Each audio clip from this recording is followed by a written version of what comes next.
When I told Landon I was pregnant, I thought that moment would be filled with laughter, maybe even tears of joy.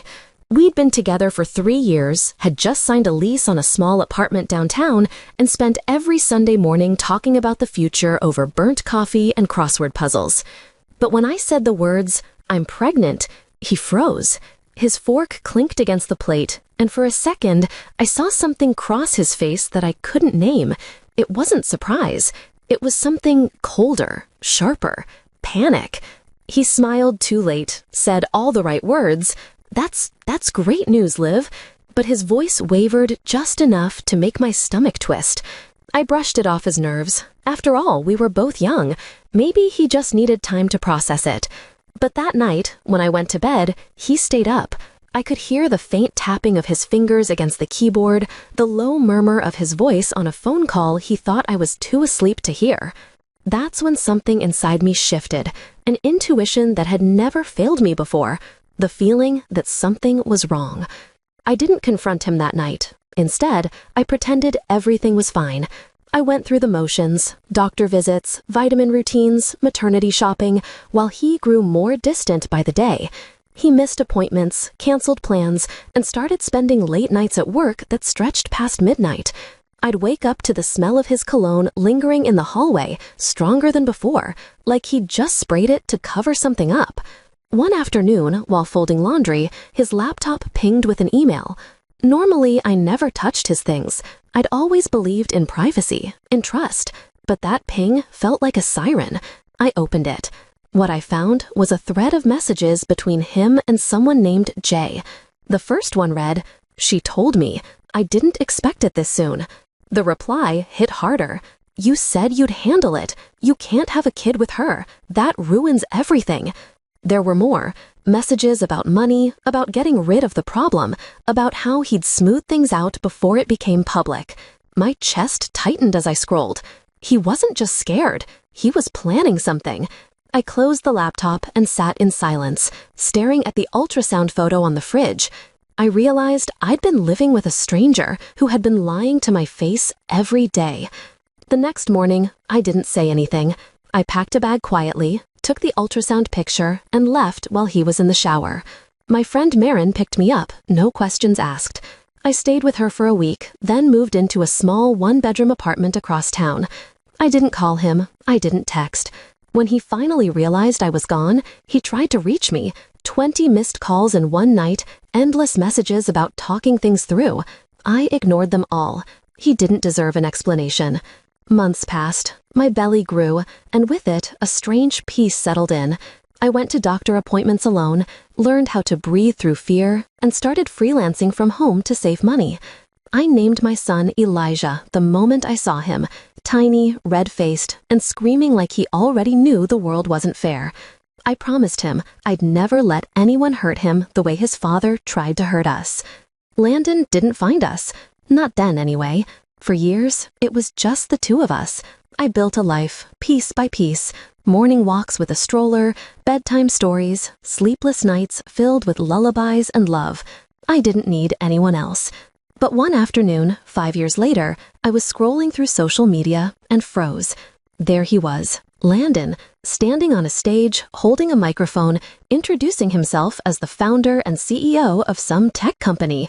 He looked different, sharper suit, expensive watch, but the same arrogant smile. The post was about his journey from struggle to success. The caption read, "Believe in yourself and anything is possible." I laughed out loud. He'd turned his betrayal into a brand. I almost kept scrolling, but curiosity got the better of me. I dug deeper. The company website listed investors, financial records, even media interviews. That's when I saw it, his full name on a government business registry, and beside it, a line about previous unresolved legal liabilities. I clicked through. There were documents tied to fraudulent tax filings and misappropriated funds, the kind that could ruin a career if they ever surfaced. My first instinct was to walk away again. But then I thought about all the years I'd raised Elijah alone, the medical bills, the nights I cried while feeding him, the lies Landon had told without remorse. I decided it was time to make things right, legally, permanently. I contacted an attorney who specialized in family and financial law. Her name was Greta Vaughn, calm, precise, with the kind of voice that made people tell the truth without realizing it. I told her everything. The pregnancy, the messages, the abandonment, the company, the money. She listened carefully, took notes, and said one sentence that made my heart race. "You're entitled to backdated child support and possibly compensation for fraud if he falsified his employment status to avoid responsibility." The process was long, complicated, and emotionally draining. We filed quietly, without public notice. My evidence was strong. Bank records, old emails, proof of his address at the time. When the court papers were served, I didn't expect what came next. He called. After years of silence, his name flashed on my screen. I answered. "Olivia," he said, his voice trembling, "you don't have to do this." I almost laughed. "Do what? Ask for what's legally mine? You're going to destroy everything I built," he snapped. "You already destroyed everything I had," I said. "This is just balance." He tried every angle: guilt, anger, fake remorse. I was young, I made mistakes, but I can fix this. We can settle privately. "You had 5 years to fix it," I said, my tone cold. "Now it's in writing." He hung up. A week later, his lawyer called mine, begging for negotiation.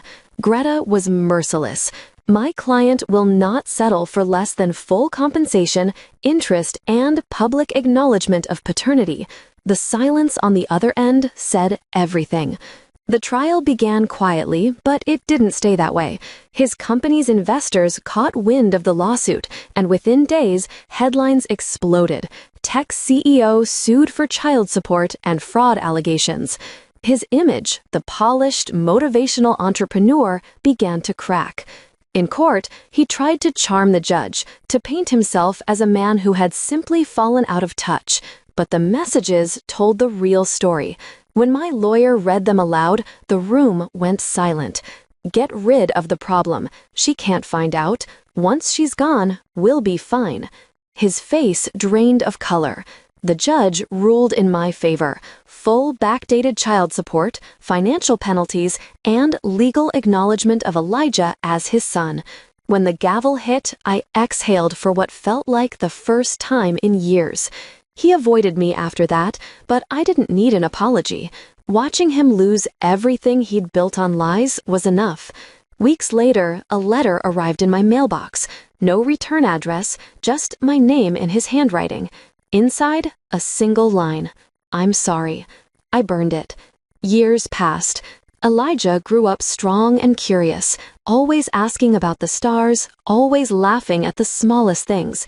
He didn't need to know the ugliness of his father's choices, not yet. One night, as I tucked him in, he asked, "Mom, what's the most important thing you ever learned?"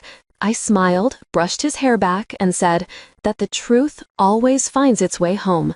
He nodded, satisfied, already drifting to sleep. I stood there for a while, listening to his breathing, feeling that rare kind of peace that only comes after surviving a storm. Landon's company dissolved within a year. His name vanished from headlines, replaced by new faces, new success stories. I never saw him again.